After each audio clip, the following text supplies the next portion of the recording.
Okay, good morning, class. So before we start our lesson for today, please stand up because we will have our prayer first. In the name of the Father, the Son, and the Holy Spirit. Amen. So kindly please pick up the pieces of papers under your chairs before you sit down, and I will check your attendance.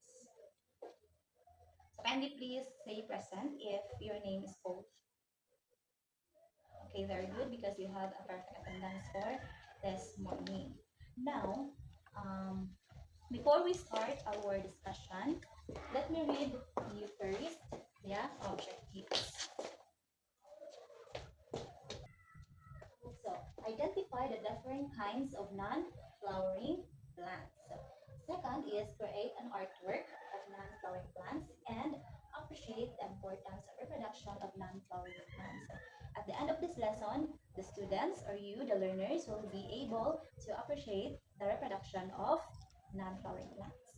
Now we will have a new activity. This is a group activity later on. But first, I have show here. I've shown here a picture. And can you please um, tell what did you see? Kasi may nakita ninyo sa pictures. Okay, you see nga wala siya mga dahon and wala po siya flower. So our this content has a relation of our new topic for today. So I will group you into four. So ako mong i-group into four. Then I will provide you this pictures and you will write there kung unsa ni siya nga mga flower is. So inyong bangbutangan og mga names kung nakailang mo ani nga buwak or flowers. Okay? This will be the group 1. This will be the group 2. Then group 3 and group 4. So what you're going to do is, like what I've said, like sa gihon ni teacher kaniha nga inyong butangan og names ang mga flowers nga inyong nailhan. Okay, understood? Okay, I will give you 5 minutes to answer that. And the first group that will kanang maka-answer og daghan is na I points ni teacher. Okay, let's start now. Okay, you are done. Now let's check your work. So who got the highest score? Okay, group 1 has the highest score. Now, let's proceed to our topic for today. Now, our topic today is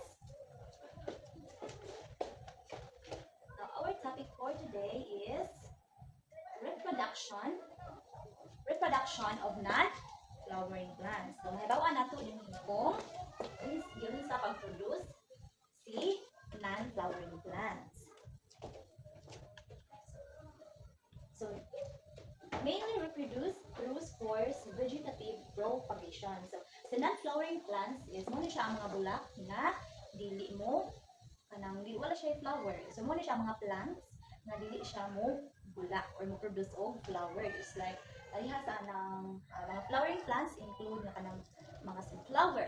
So that is an example of flowering plants, and then the trees, mga mango trees. That is an example of flowering plants. So while in non-flowering plants, so dili siya mo buwak. So it is the plants na dili siya mo produce mga buwak. There are two types of reproduction in non-flowering plants. First, naa siya si spore-bearing plants. Meaning, spores are microscopic spots of living material found in underside of the leaves. So si spores naa siya sa ilawom for example, diba?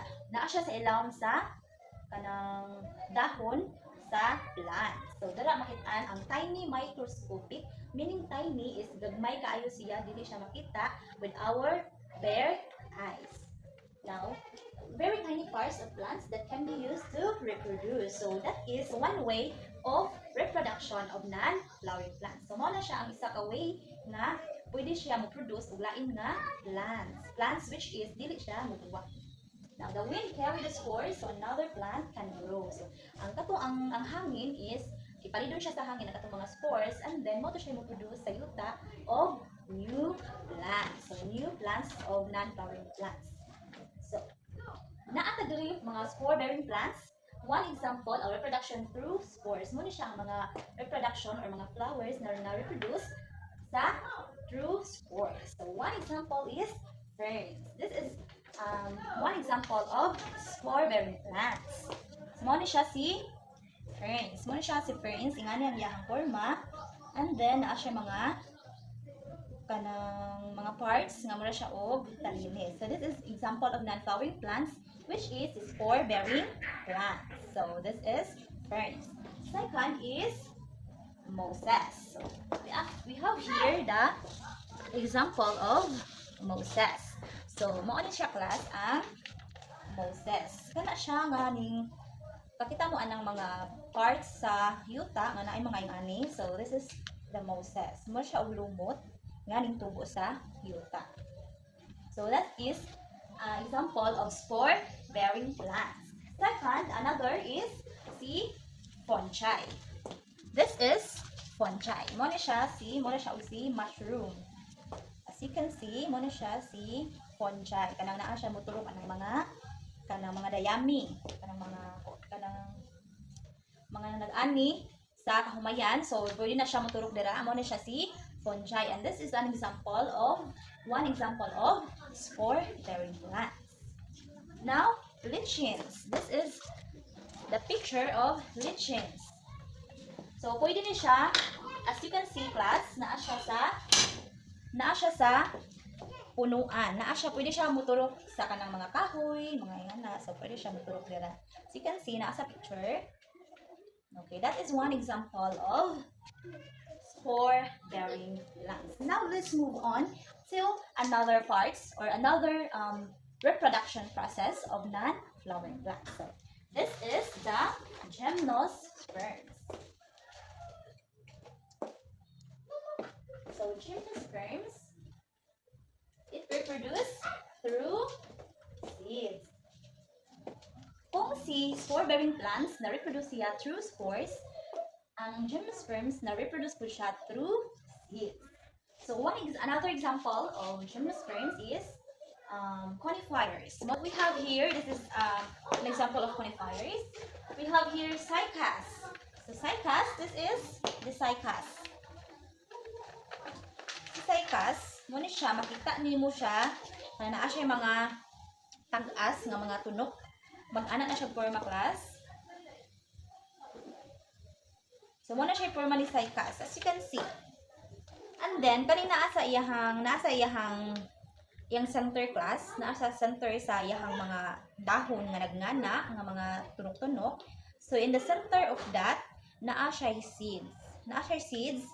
So dili ka siya maklaro sa picture, but then sa center niya is dili sa center kana is naa siya seeds nga naglingin, and then mauna siya si seeds nga pwede siya mo-reproduce og lain nga cycas. So that is one example of gymnosperms. Pwede siya ma-reproduce ba? Pwede siya kanang mabuhi or matanom nimo siya gamit ang iyahang liso.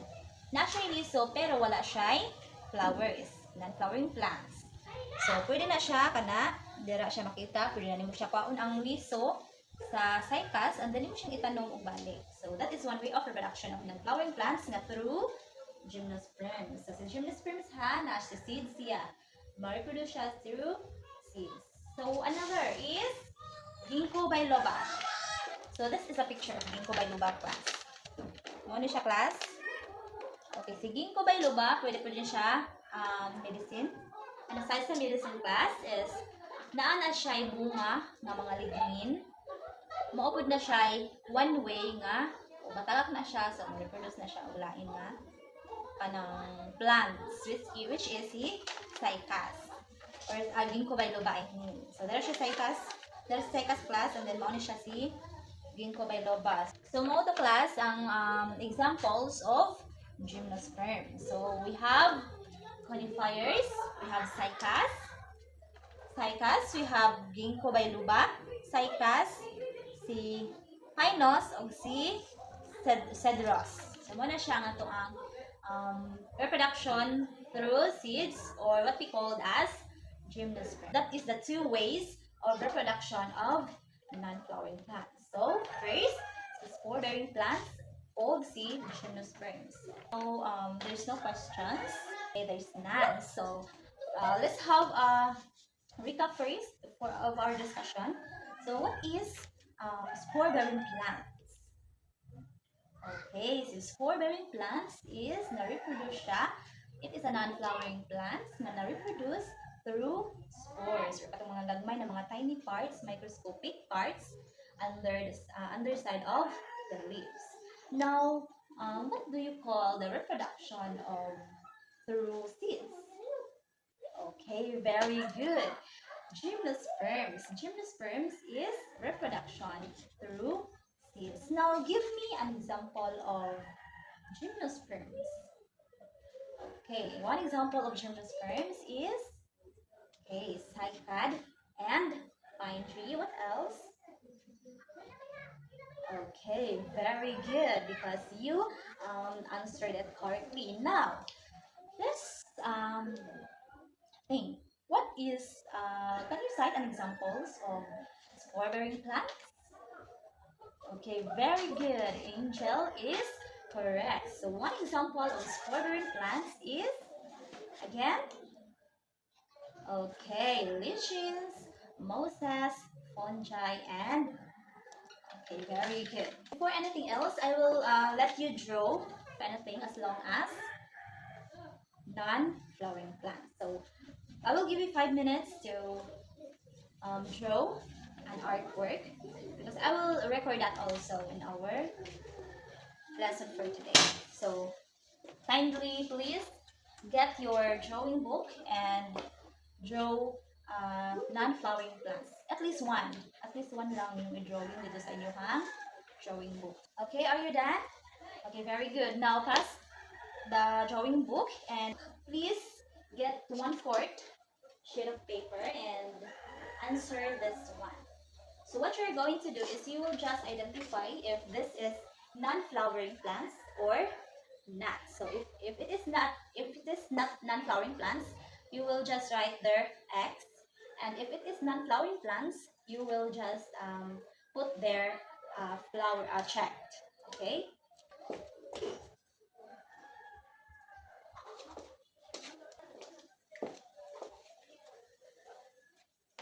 So answer it silently, class. Now let's check your papers if it is correct. So what is the answer of number 1? Okay, it is flowering plants. So the answer is X. So who get the correct answer? Okay, very good because daghan na answer. So number 2. Okay, it is a non-flowering plants. Now it is non-flowering plants, so you will check it. So who get the correct answer? Okay, very good because you got the correct answer. Number 3. Okay, it is non-flowering plants. So who got the correct score? Okay, very good. Number 4. Okay, so it is a mango tree. So it is not a non-flowering plant. So you will write it X. The number 5. So it is a fern. So it is a non-flowering plant. Now who got the perfect scores? Okay, kindly please pass your papers. Now for another activity, please answer this silently. I will give you 10 minutes to answer this activity. Now you can proceed answering your paper. Okay, you are done. So let's check your papers. So number 1. So what is the answer of number 1? Kindly read, Miss Angel. Non-flowering plants that reproduce through spores. So katong giingon ni teacher ganiha nga non-flowering plants nga nag-reproduce through spores. Okay, very good. The answer is spore-bearing plants. So who got the wrong answer? Okay, only one got wrong answer. So number 2, can you read? Okay. Each reproduce through seeds. So sa gingon ni teacher ganiha nga nag-reproduce through seeds. Okay, very good. Gymnosperm. So who got the correct answer? So almost everyone got the correct answer. So number 3, give one example of gymnosperms. So nag-recap sa teacher ganiha. Unsa ganito ang answer? Give one example of gymnosperms. Okay. Give one example of gymnosperms. So we have pine tree, cycads, conifers. What else? Okay, very good.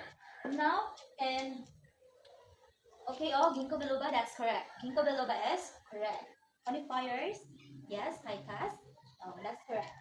So number 4, okay, it mainly reproduce through spores and seeds. So, sa siya mga plants, nag-reproduce daw siya, ma-reproduce daw siya through spores or through seeds. So, sa siya class? Okay, very good. It is non-flowering plants. So, who got the correct answer of this? Okay, everyone got the correct answer. Yes, very good. Then number 5, give one example of spore-bearing plants. So, I know there are a lot of spore-bearing plants. So, can you answer? Give me one, at least one example man siya nakabutang. Okay, we have mosses, lichens, what else? What else ba? Lichens, club mosses, what else? Okay, very good. So who got the highest score? Who got the perfect score? Okay, almost everyone got the perfect score. Now pass your papers and I will record it later. Okay, so for your assignment class, kindly please cite some non-flowering plants that you see in your homes and draw it in your drawing book. So at least one lang and pass it tomorrow. Okay, class? Okay, before we close our discussion, so kindly please stand up for our closing prayer.